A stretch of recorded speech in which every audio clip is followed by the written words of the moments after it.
Yohanes pasal 5. Penyembuhan pada hari Sabat di kolam Betesda. Sesudah itu ada hari raya orang Yahudi dan Yesus berangkat ke Yerusalem. Di Yerusalem dekat pintu gerbang domba ada sebuah kolam yang dalam bahasa Ibrani disebut Betesda.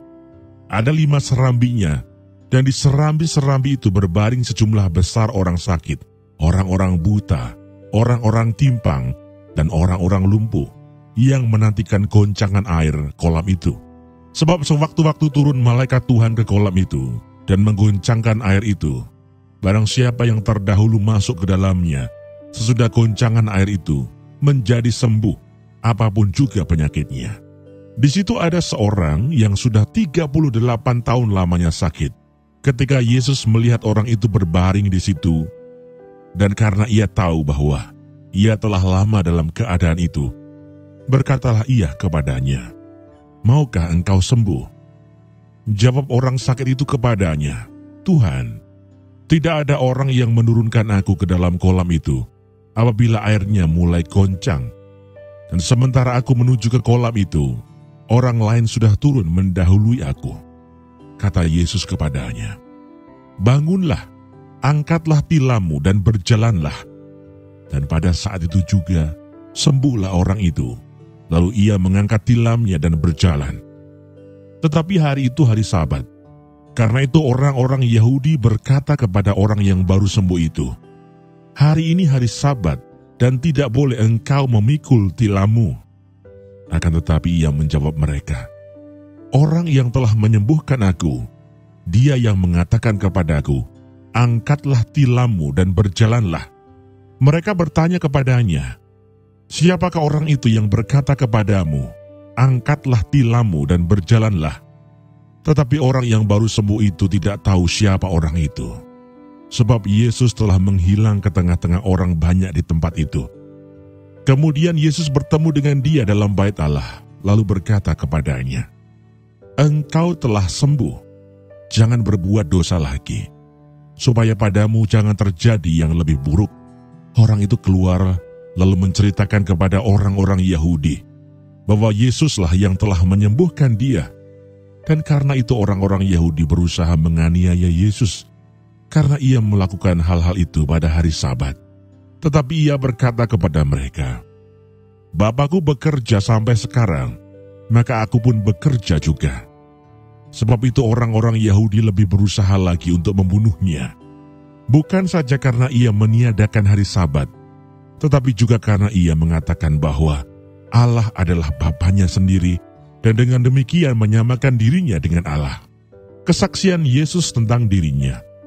Maka Yesus menjawab mereka katanya, "Aku berkata kepadamu, sesungguhnya anak tidak dapat mengerjakan sesuatu dari dirinya sendiri, jikalau tidak ia melihat Bapa mengerjakannya. Sebab apa yang dikerjakan Bapa, itu juga yang dikerjakan anak. Sebab Bapa mengasihi anak, dan ia menunjukkan kepadanya segala sesuatu yang dikerjakannya sendiri. Bahkan ia akan menunjukkan kepadanya pekerjaan-pekerjaan yang lebih besar lagi daripada pekerjaan-pekerjaan itu, sehingga kamu menjadi heran. Sebab sama seperti Bapa membangkitkan orang-orang mati dan menghidupkannya, demikian juga anak menghidupkan barang siapa yang dikehendakinya. Bapa tidak menghakimi siapapun, melainkan telah menyerahkan penghakiman itu seluruhnya kepada anak, supaya semua orang menghormati anak, sama seperti mereka menghormati Bapa. Barang siapa tidak menghormati anak, ia juga tidak menghormati Bapa yang mengutus dia. Aku berkata kepadamu, sesungguhnya barang siapa mendengar perkataanku dan percaya kepada dia yang mengutus aku, ia mempunyai hidup yang kekal dan tidak turut dihukum, sebab ia sudah pindah dari dalam maut ke dalam hidup. Aku berkata kepadamu, sesungguhnya saatnya akan tiba dan sudah tiba bahwa orang-orang mati akan mendengar suara Anak Allah, dan mereka yang mendengarnya akan hidup.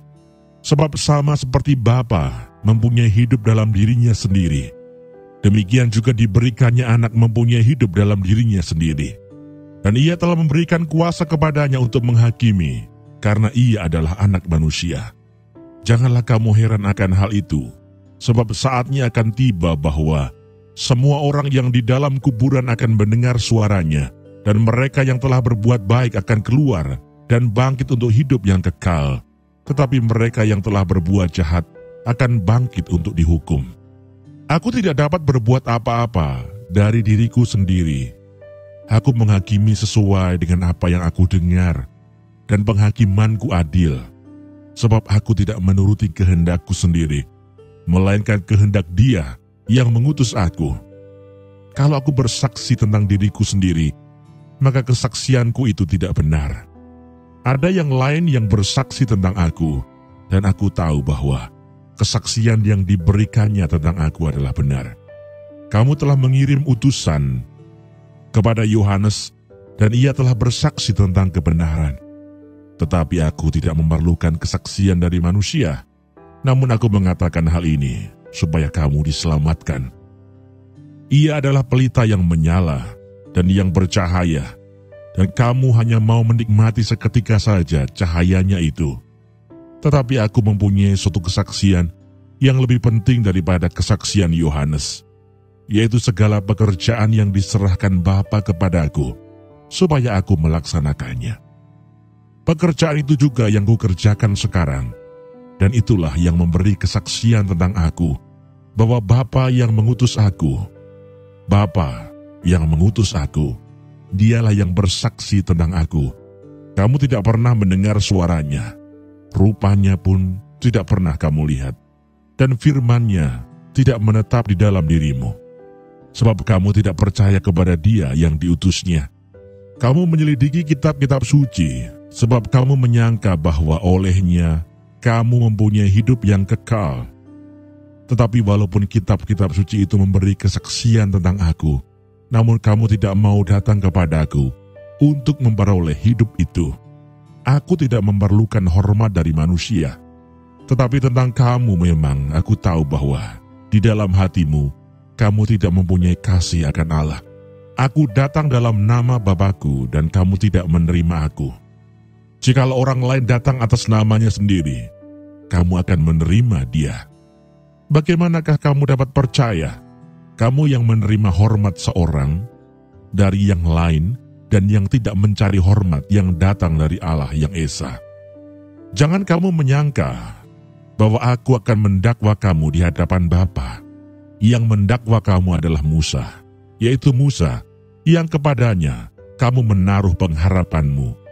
Sebab jikalau kamu percaya kepada Musa, tentu kamu akan percaya juga kepadaku, sebab ia telah menulis tentang aku. Tetapi jikalau kamu tidak percaya akan apa yang ditulisnya, bagaimanakah kamu akan percaya akan apa yang kukatakan?